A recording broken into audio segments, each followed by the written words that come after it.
शैतान सिंह के खजाने भूल जाओ। किसी से लिया हुआ उठा। ये भी गया। कौन?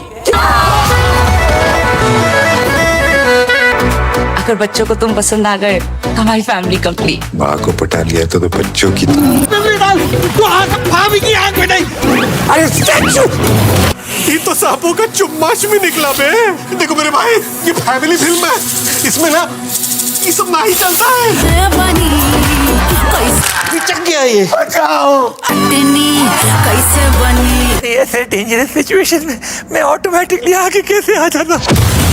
भाई लोग तैयार हो जाओ, क्योंकि वो पागलपंती, वो दीवानापन और वो बिना सर पैर वाली कॉमेडी एक बार फिर से थिएटर में वापस आ चुकी है, जिसका हम सब बेसब्री से इंतज़ार कर रहे थे। जी हाँ, मैं बात कर रहा हूँ हमारी बचपन की यादों से जुड़ी हुई फ्रेंचाइजी धमाल के पार्ट 4 के बारे में। जब भी इस फिल्म का नाम सामने आता है तो दिमाग में सबसे पहले वही पुरानी यादें ताज़ा हो जाती हैं। वो डब्ल्यू के नीचे छिपा हुआ खजाना, वो वेनम की गाड़ी, यदि मानो कि वो कमाल की जोड़ी। अब इतने सालों बाद जब इसका चौथा पार्ट हमारे सामने आया तो मन में सबसे बड़ा सवाल यही था कि क्या यह फिल्म हमारी उम्मीदों पर खरी उतर पाएगी या नहीं, सिर्फ नाम का इस्तेमाल करके हमारे पुराने यादें बेचने की कोशिश करेगी। आज के इस वीडियो में हम इसी पर खुलकर बात करने वाले हैं, इसलिए वीडियो को बिना स्किप किए आखिर तक ज़रूर देखिएगा, क्योंकि आज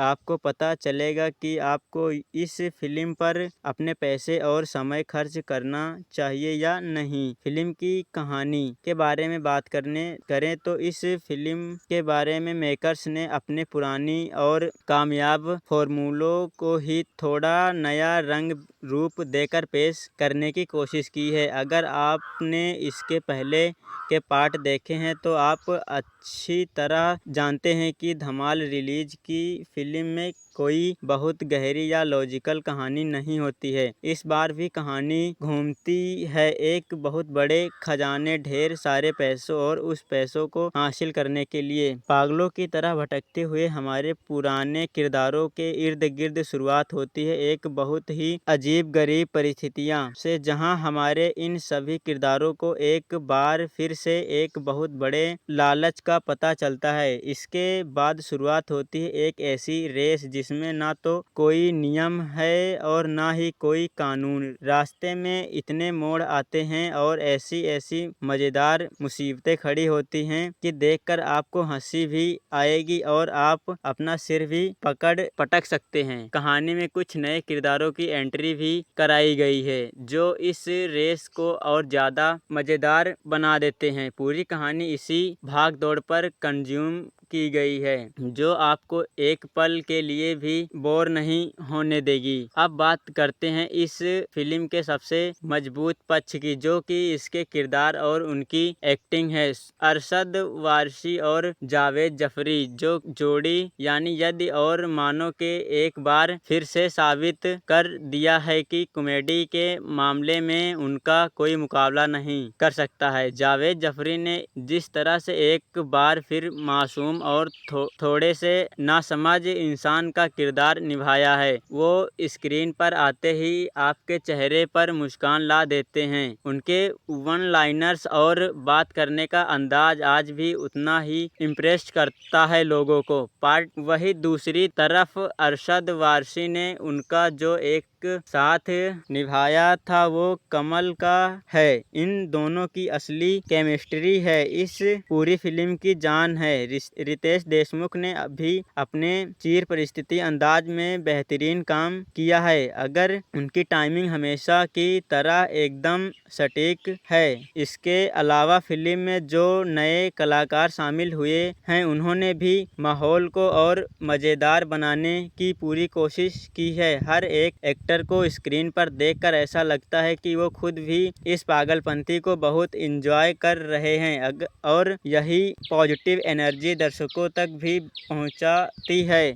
लेकिन जहां फिल्म में इतनी सारी अच्छी बातें हैं, वहीं कुछ ऐसी चीज़ें भी हैं जो आपको थोड़ी खटक सकती हैं। सबसे पहली बात तो यह है कि फिल्म में लॉजिक नाम की कोई चीज़ नहीं है, जो कि खैर हम इस सीरीज से ज़्यादा उम्मीद नहीं कर सकते, लेकिन कई जगहों पर जोक्स और सिचुएशन इतने ज़्यादा पुराने और घिसे पीटे लगते हैं कि आपको लगता है कि यार यह तो हमने पहले भी कहीं देखा हुआ है। कुछ सीन्स को ज़बरदस्ती लंबा खींचकर बनाया गया है, फिल्म की रफ्तार को थोड़ा धीमा कर देते हैं। खासकर फिल्म का जो दूसरा हिस्सा यानी इंटरवल के बाद का टाइम है, वह पर कुछ कॉमेडी सीन्स थोड़े लाउड हो जाते हैं, जो शायद हर तरह के दर्शकों को पसंद ना आए। फिल्म को कैजुअल इफेक्ट्स यानी वीएफएक्स की बात करें तो वो भी कुछ जगहों पर बहुत ही कमज़ोर लगते हैं, जिससे स्क्रीन पर चल रही चीज़ें थोड़ी नकली सी महसूस होने लगती हैं। अगर मेकर्स ने स्क्रिप्ट को थोड़ा और चुस्त बनाया होता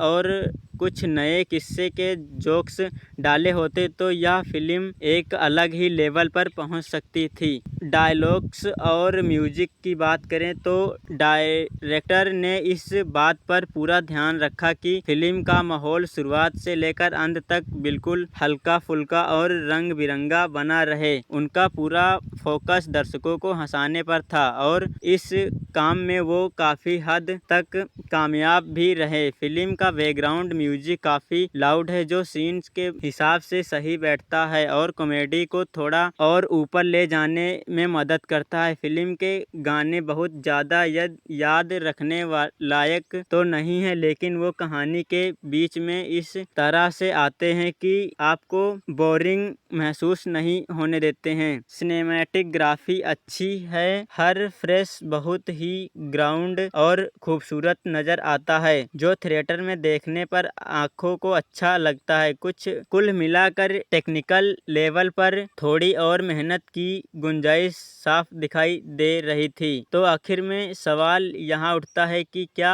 आपको धमाल 4 देखने थिएटर में जाना चाहिए? इसका जवाब बहुत ही सीधा और सरल है। अगर आप अपने पूरे परिवार के साथ बिना किसी टेंशन के अपना दिमाग घर पर छोड़कर सिर्फ 2-2.5 घंटे खुलकर हंसना चाहते हैं, तो यह फिल्म आपके लिए एक परफेक्ट वीकेंड एंटरटेनमेंट साबित हो सकती है। यह एक ऐसी साफ सुथरी फिल्म है जिसे आप बच्चों से लेकर बूढ़ों तक के साथ बैठकर देख सकते हैं। लेकिन अगर आप एक ऐसी फिल्म की उम्मीद कर रहे हैं जिसमें कोई बहुत गहरी कहानी हो गई, बहुत बड़ा रिस्पॉन्स हो गया, बहुत ही समझदारी वाली कॉमेडी हो, तो शायद यह फिल्म आपको थोड़ी निराश कर सकती है। मेरे हिसाब से यह फिल्म उन लोगों के लिए एक बहुत बड़ा तोहफा है जो पुरानी धमाल के दीवाने हैं और अपने पसंदीदा किरदारों को एक बार फिर से उसी